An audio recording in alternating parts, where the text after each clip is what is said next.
You remember that word, cultural cringe? You know, the cringing assumption that there was deep-seated uncertainty that anything Australian was no good or second-rate. Well, that word's back with vengeance. Words matter.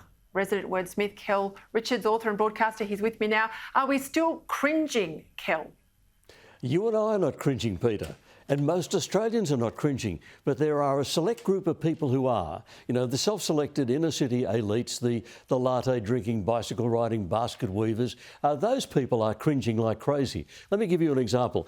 This came from the Melbourne University's Graduate School of Education. They've declared, quote, part of our schools are part of a system of colonial rule deeply embedded with structural racism. In other words, Australia is an abhorrent country and something you can't ever be proud of. Now, that's carrying us back to the 1950s. The expression cultural cringe was coined by a literary critic, A.A. Phillips, back in 1950. And I'll give you an example of what it was like in those days. There was an Oxford scholar named J.I.M. Stewart who was asked to lecture about Australian literature. Right? And he got up at Adelaide University and he said, I've been asked to lecture on Australian literature, but they have failed to provide the material. In other words, this smart aleck from Oxford was saying there is no such thing as Australian literature. And sadly, in those days, lots of Australians, the Australian intellectual class, agreed with him. You know, there was nothing good in Australia, no good Australian ideas, culture, literature, music, what have you. Well, we thought we'd got over that. But now this group, you know, the woke inner city group are taking us back. They despise this country. They despise its history. And they think the only ideas worth talking about are the ideas imported from overseas, from Black Lives Matter, cultural Marxism.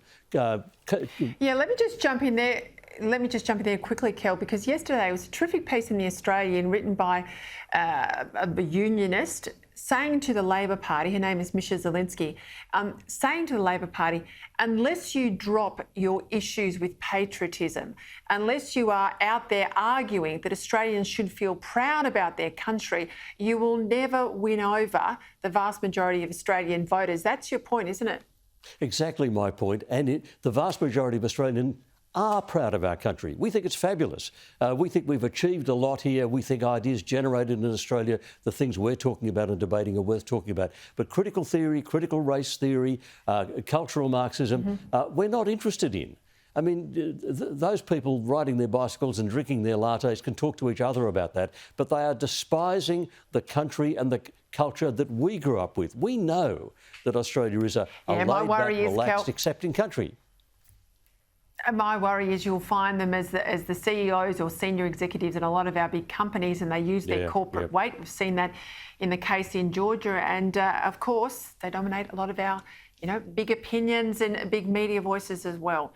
Anyway, we are on guard, Kel. Thanks for your time. Yes, we need to be. We need to be. We are not going to be fooled by these people. We are not cringing. We are not being obsequious to people overseas who are telling us how racist we are. We know that this is a good country to grow up in.